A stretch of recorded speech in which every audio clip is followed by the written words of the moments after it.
Geopolitical competition in the Black Sea is redefining regional order and shaping relations between states in the wider region. It has also challenged the idea of regional order based on regional ownership and laid bare how the security of different regions is interlinked. The Black Sea and Eastern Mediterranean have increasingly merged into one geopolitical space where regional and great power rivalries play out. Welcome to the Silicon Curtain podcast. Please like and subscribe and definitely share and comment on the material because it really does help it to perform in YouTube. It helps new people to discover the fantastic guests that we feature on the channel. Please also do check out the verified Ukrainian charities that appear in the description of this video. It's never been more important than it is now to help Ukraine be resilient and resist Russian aggression. Jerry Hendrix is a retired United States naval captain. He has served as an American defense analyst and an official historian and curator of the Navy and is an author. His written work has focused on the composition of the United States Navy force, the structure of the Navy, the role of the aircraft carrier in modern strategic environments, and the structure of carrier air wing. He's also publicly supported a plan to build a 350 ship Navy. Jerry Hendrix is president of Hendrix and Associates, and I'm absolutely delighted to welcome you back to Silicon Curtain. It's great to be here. It's good to be back in a sort of a long form conversation and have the ability to really unpack some pretty complex problems and challenges around the world. This is always my concern when I have a guest on multiple times. What on earth are we going to talk about? But actually, I think we're going to time out on this because there are so many areas of discussion, especially with the rapid advances of naval warfare that is happening in the Black Sea, and with Ukraine, a country without a navy, striking back against the Russian Black Sea Fleet. But let's start with that idea in the description, which is of the Mediterranean gaining more strategic importance than it perhaps previously did. But that is perhaps harking back to its origins as a sort of motherboard for global trade, processing global trade, going back to the dawn of civilization. I'd love to hear that linkage between modern Mediterranean, what's going on now, and its role historically. Well, this is something that's actually been intriguing me, and it sort of captured my mind, my imagination. We all think in pictures, or actually, we don't all think that way, but I do. Think about, pictures and analogies, historical comparisons with things. And recently, I've been caught up with the idea of the Mediterranean as the motherboard. So the sort of the central chip in the processor of the modern networked computer, the way that the world operates today. And so if we think about that, the Mediterranean, specifically the way that maritime trade, was the key essential ingredient in, for instance, in the growth of Rome some 2,000 years ago, because by controlling the Middle Earth Sea, the Mediterranean Sea, they were able to move goods and resources, grain from Egypt, tin from the United Kingdom. All these things came through the Mediterranean, and it was because they could carry large amounts of material comparatively then, fairly cheaply and safely by sea, that they were able to really build their global empire.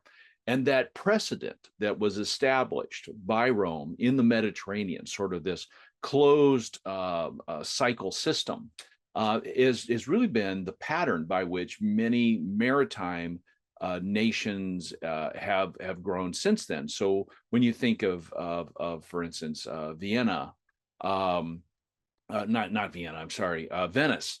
When you think of the Venetian system, when you think of the Royal Navy, when you think of the Dutch moving forward, and then ultimately the United States, and sort of the growth of the way that we built these global trading empires, and that via trade we derive wealth, and by wealth we derive power, then you understand that the Mediterranean in Rome is sort of the precursor of this. It's the pattern by which everything is based, and even Rome is laid on top of previous levels, our previous layers of experience there, whether it was the Athenians or some of the other city states at that point in time. So, but anyways, thinking of the Mediterranean as the motherboard. Well, if we think about that as the motherboard, then we understand that two of the nodes of the motherboard have been compromised. So the Black Sea and the Dardanelles, which has been a major source of trade of specific types of resources, energy and grain, and then other sort of ores and raw resources in recent decades. The Black Sea's been compromised. So there's certain things that are coming out, but there's certain things that are not coming out. Russia is definitely moving to restrict that trade. Turkey, in many ways, has also moved in a not cooperative way to try to help the West or not help the West on trade coming out of the Black Sea and the Dardanelles. And that has compromised that node. So let's just think that it's not pushing as much information to the global network as it has in the past. Then we look at what's happened with the Houthis in the Red Sea. And of course, the Red Sea is linked to the Suez Canal, a relatively modern node, something that didn't exist in the past. But Rome had overland caravans that moved resources from South Asia and Southeast Asia, across land, and then would pick up there on the Red Sea, or I'm sorry, on the Mediterranean, to move things back and forth throughout the empire. But Suez has now been compromised because of what the Houthis are doing in the Red Sea. So now 2 of the 3 nodes of the motherboard have been compromised or restricted in the amount of information they can move. Now, also, and this has been interesting because I've been watching the boards of sort of the background intel that's moving around, and there's been conversations amongst some of the Islamic terrorist organizations that have been talking about trying to get weapons into Morocco that would be able to range across the Strait of Gibraltar. So that's the third node, because they've recognized how effective the operations in the Red Sea have been for the Houthis in sort of disrupting the global system, gaining notice for their cause, bringing pain to bear against the West and the Saudis and the Israelis. And so they're seeing that the Houthis have been very successful with their operation. So why can't we duplicate that at yet another node? So if you think about what happens in global trade, if the Mediterranean becomes significantly compromised, then you begin to see the broader implications, sort of the spreading implications of a global network shutdown or a cascade failure of the global network of trade. By the way, I would also point out that some of the other choke points, and in particular, Panama, has been very much in the news because of shortages in rainfall and thus supplies of fresh water. Now, it's actually a shortage of rainfall, but it's also a bad engineering decision that the Panamanian government made after they took over the canal in the 1970s and 1980s, because they re-engineered the canal to be larger with its locks and take larger ships. Which also drew down the amount of fresh water from the lakes, because the Panama Canal is freshwater fed. It's not fed by the oceans. And so, originally when the United States, built the canal, we understood sort of a 100-year average of rainfall, and we planned for the worst case scenario. When they expanded the locks, they moved away from that worst case scenario, and they planned on a best case amount of rainfall. Now, Panama and the canal there are becoming compromised. So we're starting to see aspects of the global trading system already be compromised at these key nodes. And I'd like to talk there about economic rationality and perhaps irrationality, because if you use examples of the Roman Empire, British Empire at its height, etc., and of course American hegemony in the seas, it's about keeping those trade routes open. It's about creating, dare I say, a sort of level playing field for all players to benefit from those. Well, that's not always the case. I mean, you'll have taxes, and you also use them to enhance your power to an extent if we look historically. But if we look at the Houthis, if we look at Russia's actions even in the Black Sea, is it possible to define them as not having the same economic rationality, that these things become much more of a weapon of coercion, of threat, of being able to almost put your boot on the neck of your opponents and threaten to cut off their oxygen, in this case, trade? Well, absolutely. So it's interesting because both the Russians and the Chinese, and now the Iranians and North Koreans, they've all recognized the Western way of war, we used to call it the American way of war, but the fact is the American way of war has now been adapted by most of the Western Europeans. And it was the idea that we would use advanced capabilities to offset the sheer numbers of our opponents.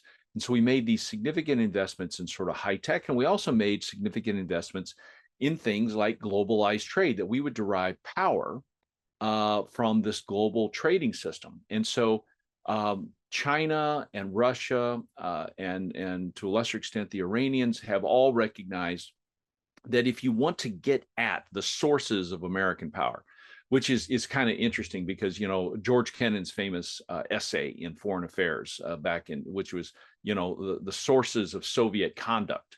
If you look at the sources of American conduct, then global trade and this access to free trade and free movement across the oceans is where we derive our wealth and hence where we derive our power. Same thing with the West. Quite frankly, Great Britain was the one who showed us the way, which is why Alfred Thayer Mahan wrote his book, The Influence of Sea Power Upon History, was to recognize that trade is wealth and wealth is power.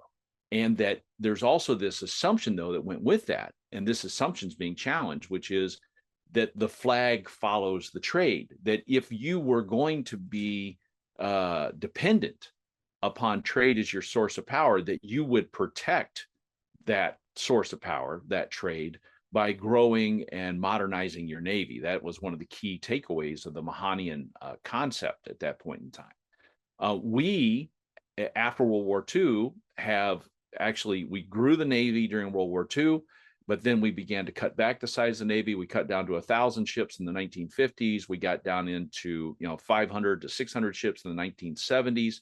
We regrew to 600 under Ronald Reagan, but after the Cold War, we have cut the Navy in half. So today we have 290 ships and we're heading to 280 ships right now based upon current shipbuilding plans.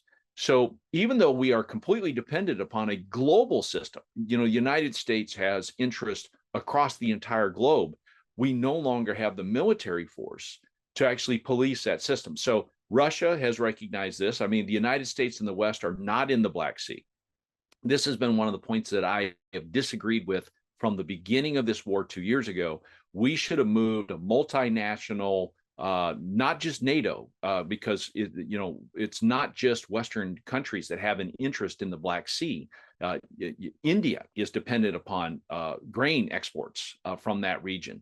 So I thought, and Africa was dependent as well on grain exports. I thought that we should have a multinational force from across the spectrum of nations who have an interest there, who sail in there to essentially say, hey, look, we need this sea to be open. And Russia, you got to go to the sidelines with regard to the sea. And then we'll sort out this thing on land. Now, I'm also believe that Ukraine ought to have the right to recover all of its sovereign territory.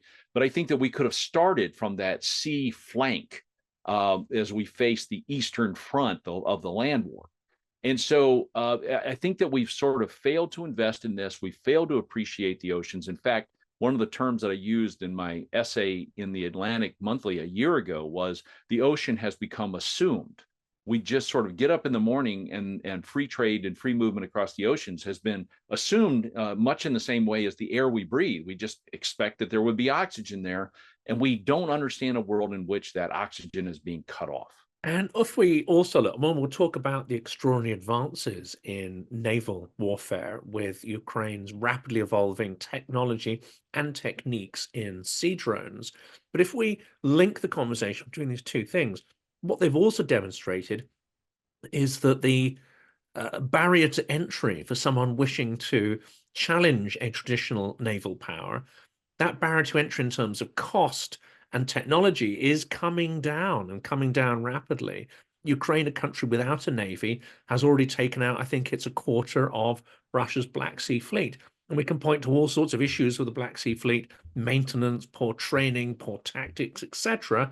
But the fact remains, a country with no navy has been regularly sinking some pretty substantial Russian platforms in that sea. So let's unpack that a little, because I think that it would be easy to take, let's just say, some broad brush conclusions, and many people have leapt to the idea that surface navies are extinct. They're out of date. They're obsolete because of what we're seeing with Ukraine and the Black Sea, and that the age of the drone is here. Now, I'm a huge proponent of unmanned surface vessels, unmanned underwater, and unmanned air. I think that they are present a generational capability that would allow us to leap ahead of our challengers in much the same way as we leapt ahead of them when we invested in stealth and in precision guided weapons back in the 1970s and 80s. So I think it's there, but I don't want to read too much into what the Black Sea is, because there's another dynamic that's come to bear on this that quite frankly Russia and China led the way on, which is this idea of anti-access area deniability. After Desert Storm, when we emerged and revealed stealth and we revealed the power of precision guided weapons, both Russia and China looked at this and said, hey, look, we don't want the West coming in and imposing regime change upon us. And so we need to make sure that at no point in time can the Americans just pull up and unload 500,000 troops off from ships and roll into a country next to me and set me up for regime change takedown. So they began to invest in all these weapons, which we have now termed anti-access air deniability, which is long-range sensors, long-range missiles, long-range bombers, and long-range even fighter aircraft to be able to hold the United States and the West at an arm's length from their shores. So Russia started to invest in a lot of these things in places like Kaliningrad, and across that region, and also looking, and China began to invest heavily as it looked on its eastern shore, looking out across the Pacific Ocean. So all of these investments in A2AD weapons, long-range sensors, long-range missiles, are now being brought to bear against Russia in the Black Sea. So, we saw that, we made investments in the West. Some of those investments have been shared with Ukraine. Ukraine had a really vibrant, thriving arms industry. They were a major arms manufacturer for the Soviet Union. They retained that even after they gave up their nuclear weapons. So they know how to build missiles, they know how to build radars, and they know how to build unmanned vehicles, whether that's unmanned air or unmanned surface. So in the closed confines, let's face it, the Black Sea Basin is not a large area of water compared to the Atlantic, the Pacific, or even the Mediterranean. So it is fairly easy to establish, if you look over time and you integrate your sensor picture, the movement of Russian vessels on the Black Sea. We kind of know where they are on a day-to-day basis because it's a small confined area. So then you can put 250-pound shaped charge on a jet ski, and you can get it to where that Russian vessel is. And we've been watching them pick these things off time and time again. I think there's also more than a healthy suggestion that the West is intelligence queuing to the Ukrainians in this, and I certainly hope they are. I would be in favor of that if we weren't. And so the Black Sea becomes an interesting experimental laboratory. And I want to step back and unpack that for just a moment. The most important military event in the post-World War II era was the 1973 war with Israel against the Arab nations, because so much experimentation occurred. The United States, looked at that, and we learned so much about the importance of precision-guided weapons and advanced dogfighting techniques and other types of intelligence gathering that then informed everything that we put into stealth and precision-guided munitions. So the 73 war informed virtually everything that we built in the late 70s and early 1980s, and what we built then gave us that generational leap ahead. What's going on right now in the Black Sea and with Ukraine is teaching us about the future of war. And I can't overstate the importance, or I guess understate the importance of this war. And some of these learnings, as you suggest here, may not be fully applicable to much larger areas of operations, and also potentially larger vessels, because the sort of stuff we're seeing sink here, it's substantial in terms of monetary cost. But these aren't the largest vessels in the entirety of the Russian fleet. And would this sort of drone tactics be less effective against a much larger platform in a much more expansive context, for instance? So I'm not sure that I would call a Slava class heavy cruiser a small vessel. Taking out that Slava was really impressive from my standpoint.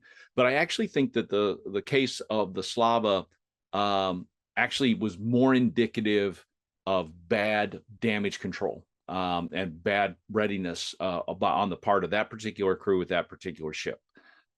Because based upon the size of the warhead and the readouts that I've gotten, they should have been able to get that under control, stabilize the ship, and not have it sink. But they didn't. So I think that goes to crew training and material readiness of the platform. These smaller vessels, you are correct. The smaller vessels have less reserve buoyancy. If you can hit them at the water line and get them to take on water in key aspects, they are also not built with a lot of reinforced bulkheads to kind of control flooding. I would tell you the United States Navy ships, we place a huge premium. I mean, we pay probably a third more for our ships than we would need to because of survivability factors. We build survivability into virtually everything. I'm not sure that the Chinese actually do. And in fact, every indication I have of their industrial base says that they do not place a premium on survivability, which means that they'll have a one and done type setting if we can hit them with one missile, one significant missile. And if we can hit them with the torpedo, it's done anyway. I mean, quite frankly, with the size of some of the torpedoes that the Russian Navy, the Chinese Navy, and the US Navy are operating right now, if we can get a torpedo explosion under the keel of any major surface combatant, and by the way, that includes large aircraft carriers, there is a high probability that ship is going down and is going to go down quickly. But for these small unmanned attacks, jet skis with shaped charges, these are really somewhat limited, and you're correct. I don't think that they would have a similar impact on, say, a Ticonderoga class cruiser or an Arleigh Burke class destroyer or their counterparts in the various navies of the world. I'll do some expensive damage, but not take it out. But it's interesting you mentioned there China, because this concept of area denial, what are the implications of this strategy when you go outside of the Black Sea? Let's say if we're looking at the South China Sea, if we're looking at the Arctic, or even the White Sea, because I'm not sure I've seen this discussed anywhere else, but if the Ukrainians were to take their learnings and their technology from the Black Sea and somehow start applying them to other parts of the Russian Navy, that may be seen as escalation by partners, and maybe Ukrainians see it this way. But I don't think we can take anything off the table at the moment, especially given Ukraine's ability to strike the Russian oil infrastructure. Perhaps the next logical step is to apply the learnings from the Black Sea into other maritime theaters. So, that's an interesting point, and allows me to sort of lean in. I think that the Ukraine, if Ukraine was able to like export a special forces team with some unmanned drones, and they got around to the Kamchatka Peninsula and started to go up against some of the Russian Navy there, operating from undisclosed locations, I think that they would be highly effective. I think that technology can translate and move out there and would be applied. I don't think that it would work in the Arctic, mostly because the Arctic's environmental conditions are significantly different than what we would see in the Black Sea. So there would have to be things like winterizing and the changes of the sensors, changes of the weapon. Even the warheads themselves would have to be wired differently because of the extreme conditions.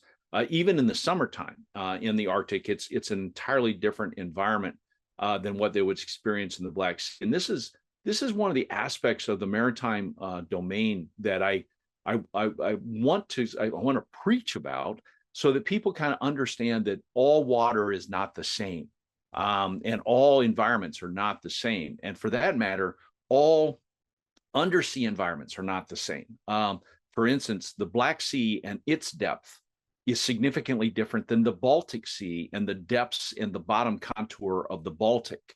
So I could push some fairly large vessels into the Black Sea. I cannot do that in the Baltic because of the shallowness of the Baltic Sea and the lack of maneuver space because of the island structure that exists there. And so getting people's minds around sort of the maritime domain and all the dynamics that go in. But the Arctic has been this area that I've been looking at a lot recently. and because the West is not invested in the Arctic, and the Russians have made huge investments in the Arctic with nuclear-powered icebreakers that are armed up there, and the West has nothing that can meet what the Russians are building up there at this point. And do we know strategically, is this all about resources? This is all about sort of minerals, oil, etc., or is this also a projection of power and the weaponization, not just of everything, but everywhere? So there's two places on the planet that are still sort of labeled there be dragons, the extreme north and the extreme south.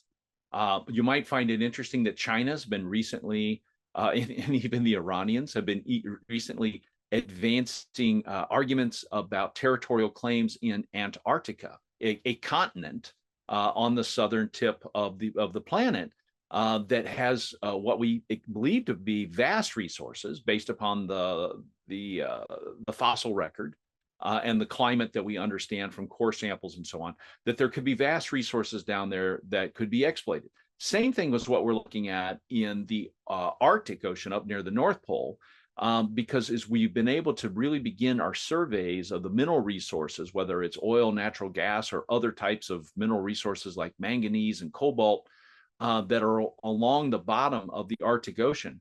I think everyone, the more we've looked at that, the richer that particular region of the world has become in our estimation. And so we've begun to make investments in winterizing both our oil drilling and energy platforms up there. We begun to look at these routes, these sea routes like the Northwest Passage or the Great Northern Route for Russia, and trying to figure out how we can have access up there year round.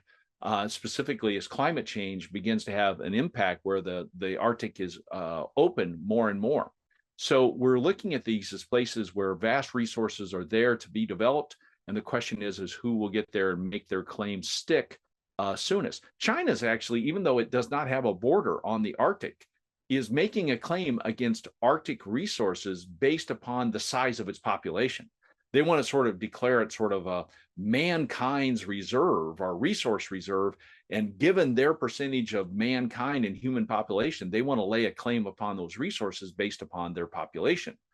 That's a very internationalist, globalist approach, which runs athwart some of China's other statements about international institutions, but it is an interesting legal argument. And then there is the area of the Baltic Sea, which you sort of mentioned at the start of that answer. It's now been characterized in some memes as the NATO Sea, with NATO gaining new member states, including Finland and Sweden. But it sounds like strategically the Baltic may not be quite as important to Russia as say, the Black Sea or others. Or is that a mischaracterization?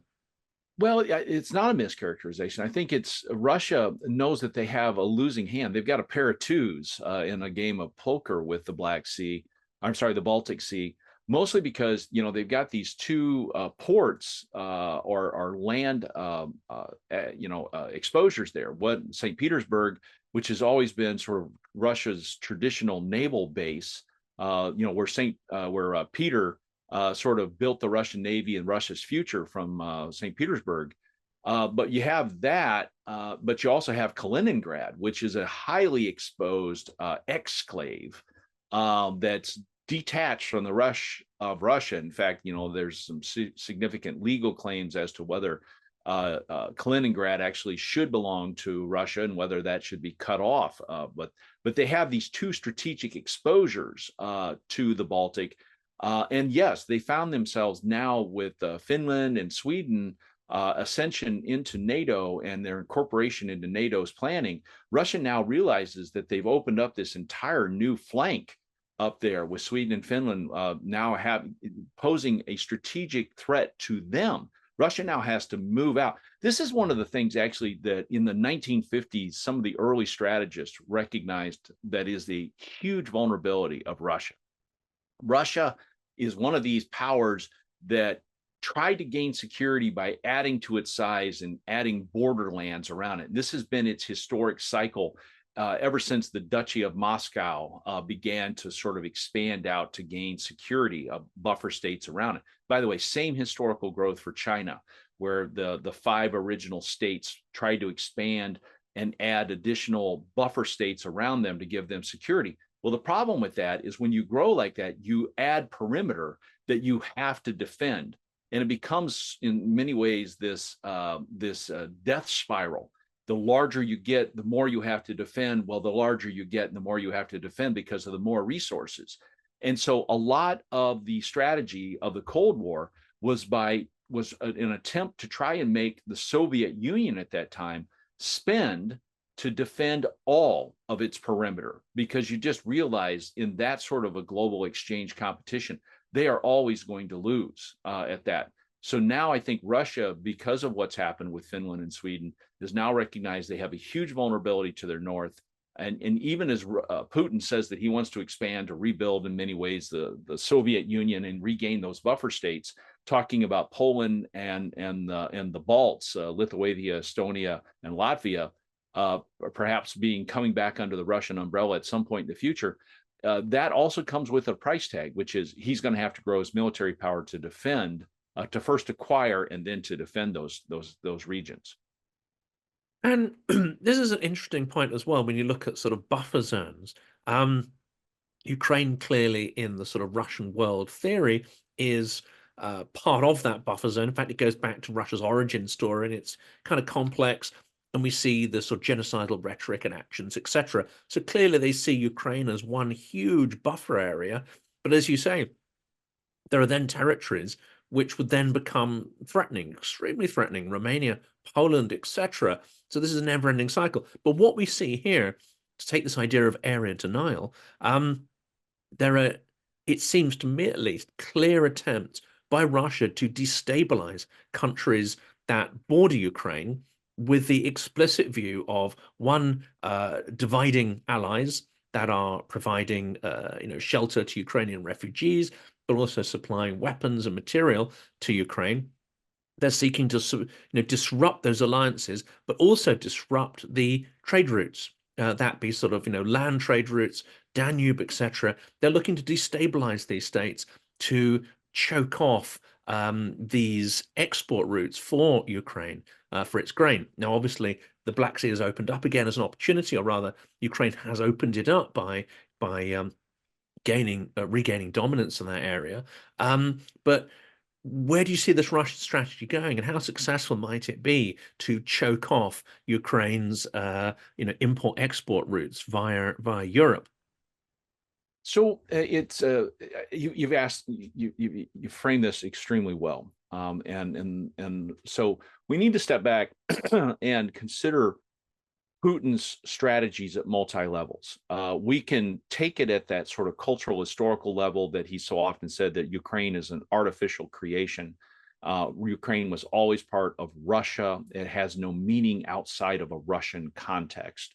And you can go with that, and that in and of itself is threatening, to the West and all nations, because the idea that Ukraine lacks this unique culture or unique history, really is untrue. And if he can apply it there, he can apply it to virtually any other of the Eastern European countries at some point in time. The other aspect of this is from a strategic standpoint, that Putin's belief that somehow the fracturing of the Soviet Union was the worst cataclysm of the 20th century, and we have to reverse that in order to have stability back in the world. Recognizing that, in fact, the falseness of that from both a historic argument as well as a strategic argument, and countering that, and simply stating the fact that since the Treaty of Westphalia, we have all come out against the idea of a territorial aggrandizement. Forgive me on that. But the idea that we will be opposed to nations who seek to expand their borders through territorial aggrandizement, and that seek to liquidate or eliminate other countries, that in fact peoples ought to have a right of self-determination and to determine who they are, what their identity is, and their own future. So we can take it at that. But at its basest level, understanding that Putin is a thug and an oligarch, and that he had built his nation up throughout his leadership as the world's gas station. And then he wanted to grow that, not only adding to its energy supplies of what existed in Ukraine, but also add to that to make it the world's grain or bread factory by trying to add Ukraine and its vast grain resources into Russia's portfolio that would fall under his control and the control of the oligarchs that are assigned to him, thus accruing wealth and power to them by controlling not just energy, but also large amounts of grain supplies. Need to understand that he operates like a mafia don. He's simply trying to acquire other aspects of the global market, bring it under his control so that he can derive wealth and power from that. And we must resist him on that basis, if nothing else. The other point here about the Danube and the rivers and these sea lines of communication, that's another key point of this, that Putin is seeking to control these things because he, once again, he recognized trade is wealth, wealth is power, and he wants that power and he wants the sources of that power. So this is why I think it's really important that we push back and again, to educate people. This is an area of great challenge for me here in the United States right now with our ongoing debate about the relative importance of the support that we provide to Ukraine, is for people to understand that you either stop it here or you will have to stop it someplace else. And I want to stop it here, especially since we are spending pennies on the dollar. Americans are not dying in Ukraine. American weapons are helping Ukrainians to defend themselves. And that is something that I think that we need to at least recognize and understand, that this is a pennies on the dollar strategy. This is some of the wisest money that we are spending on defense right now, is money that we send to Ukraine.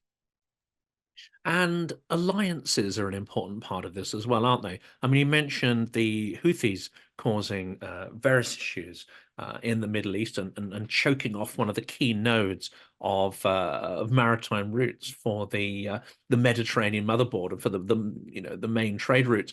But we have other issues, don't we? And that is that there are a number of states, especially when you look at sort of constricted areas like the Black Sea and river routes like the Danube and so on. There are various states that are either neutral or hedging their bets or openly siding with the autocrats. I'll leave people to make their own conclusions when I list the countries, but ones like Turkey and Austria very much hedging their bets. Serbia, Hungary, Slovakia, much more aligning with the rhetoric of the autocratic alliance. And then there are ones like Moldova who are struggling against these, I would say, active measures or efforts to destabilize their political situation. To an extent, Poland seems to be starting to edge down that route as well. So what threat here is, I would class them as perhaps sort of unreliable partners, or partners that are under a degree of duress that that border these key routes of trade. So I think now we're really going to get back and have a broader discussion about the Enlightenment and its underlying meanings, because I think it's one of these important conversations to have.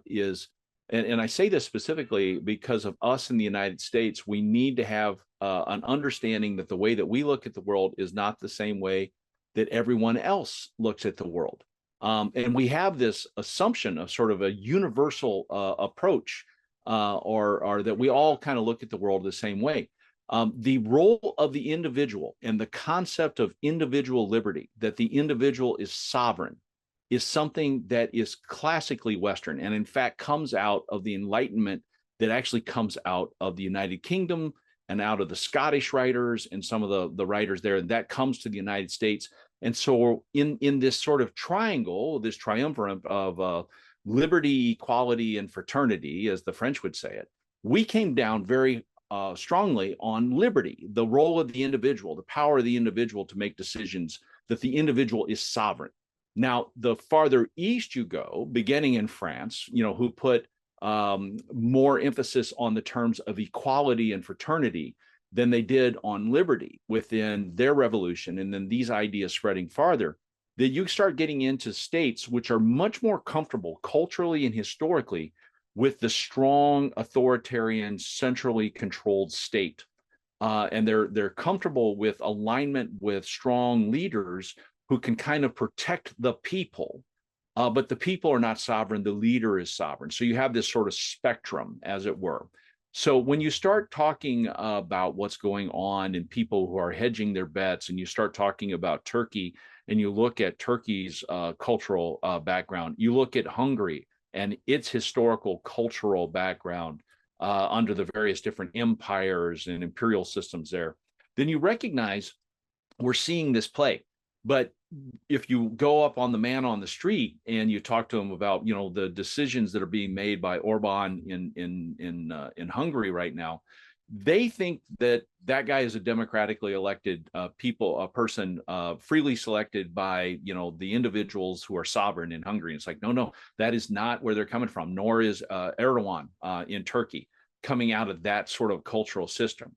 So understanding that when we fight for Ukraine, which actually is displaying far, far more Western ideals than what we see out of Russia. And this is one of the reasons why Putin cannot allow Ukraine to stand, is it is a vector.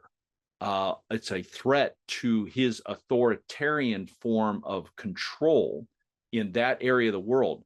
The idea that Zelensky would be elected, that a person like Zelensky could rise politically with the popular support of the people.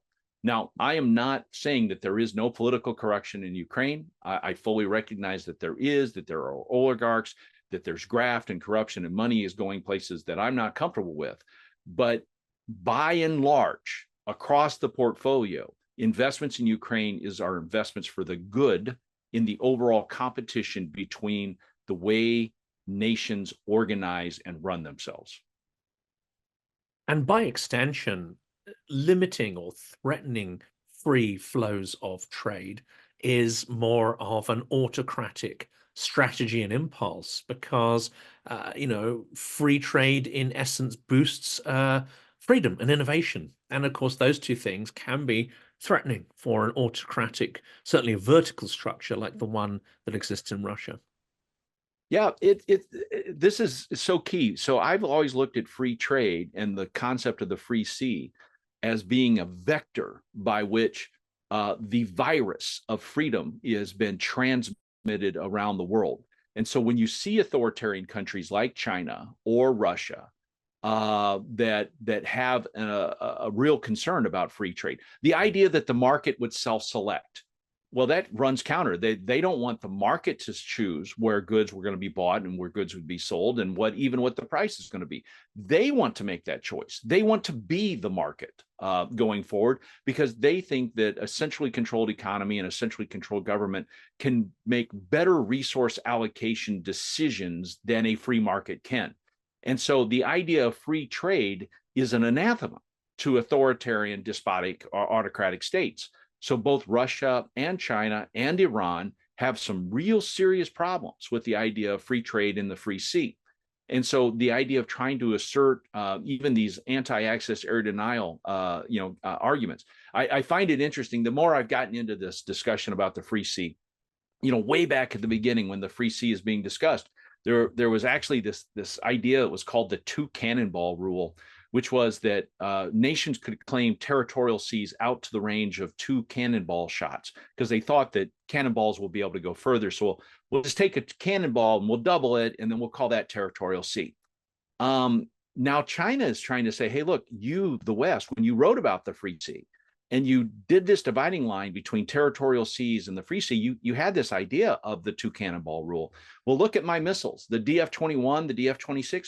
Those cannonballs can range 1,000 miles at sea, and I could exert control over the sea from my shore in much the way that your cannons could. Can I not claim sovereignty over that sea? Can I not say that the first island chain in the South China Sea are my sovereign territorial waters, not EEZs, they are sovereign territorial seas? And of course, we reject that. We've been to The Hague, we've had this argument. But they're essentially using the arguments that we came up with 500 years ago and trying to apply them in the modern context. And we find that becomes a knife that cuts both ways. And of course, it's a recipe for conflict because if you extend the area out to, say, 1,000 kilometers, then there's going to be a lot more overlapping claims, a lot more overlapping territories. It's an absolute minefield, I would have thought, as a concept.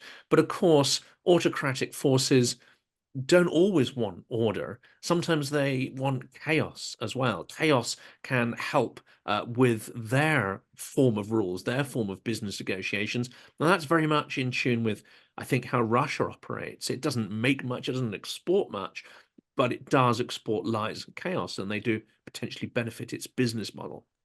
Well, and they would make the argument, and they have, that might makes right, and that at a certain point in time, large nations have a greater say and a greater sway over the international system than small nations. And so they'll make that argument that that yes, we're going to have overlapping claims, but those other claims really don't matter because those are small countries, and they are we are sovereign, they are supplicants.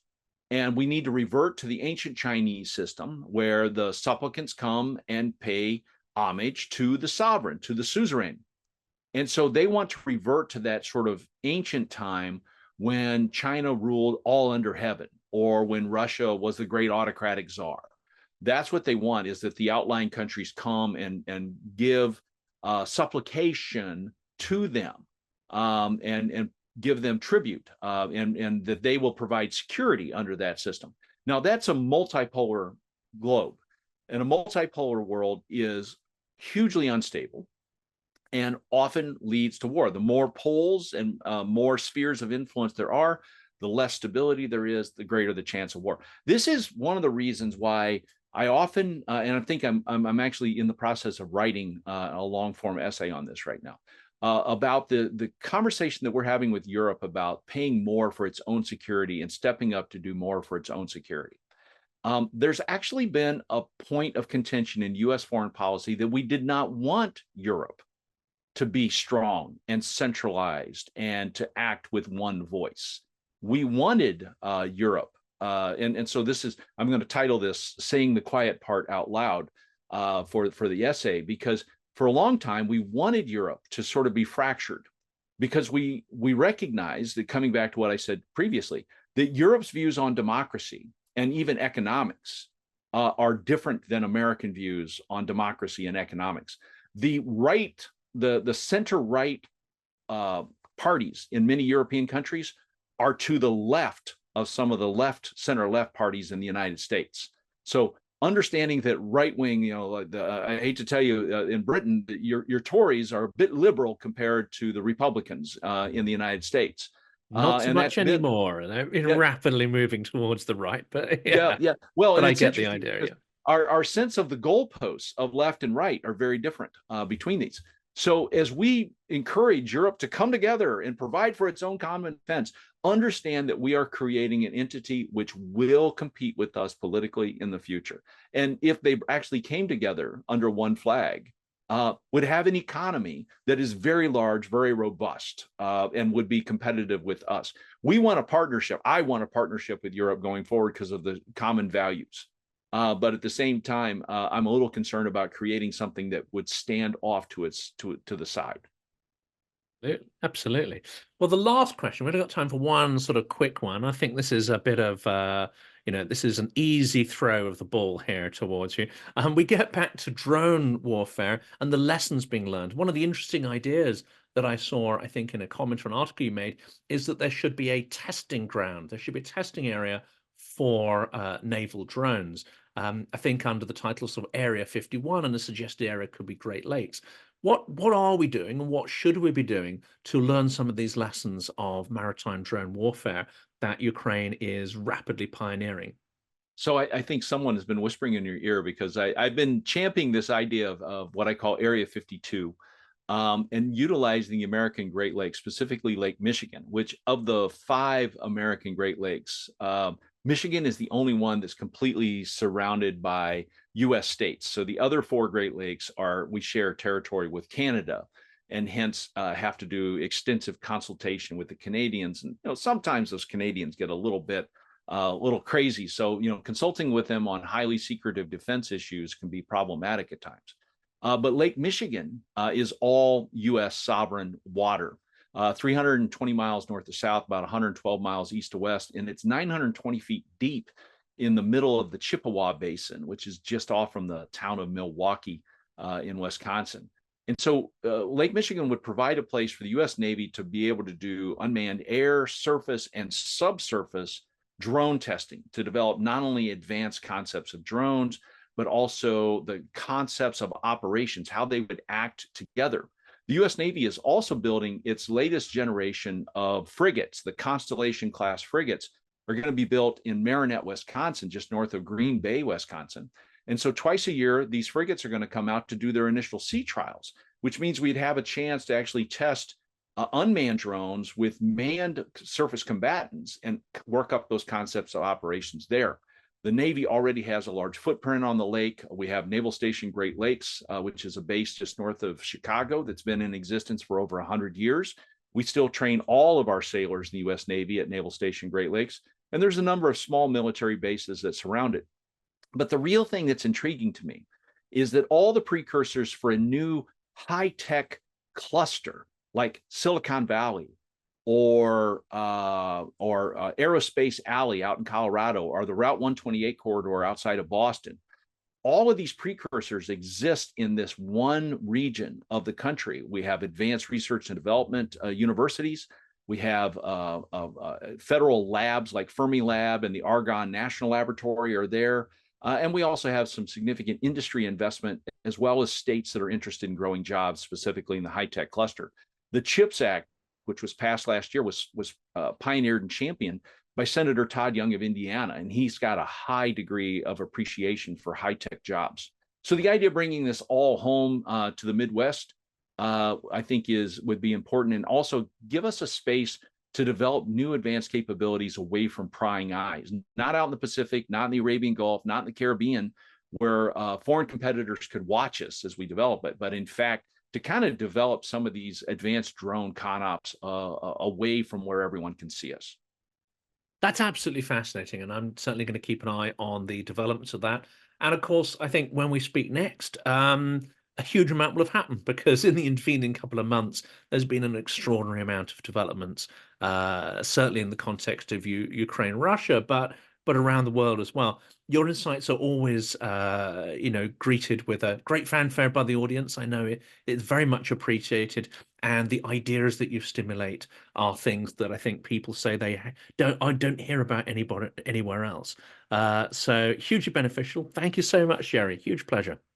Well, it's a delight to come back to be a repeat guest and to respond to your really interesting questions, and have a place to really, again, unpack some of these complex ideas and these larger global trends. And you're right. I love the comments when I go and review the videos when they're posted and I see the comments come up. I love the comments and the fact that we have triggered this type of a conversation. It's really fulfilling for me. Thank you. Thank you very much. It's a great privilege to be able to do so. And yes, I look forward to the next time. Bye-bye.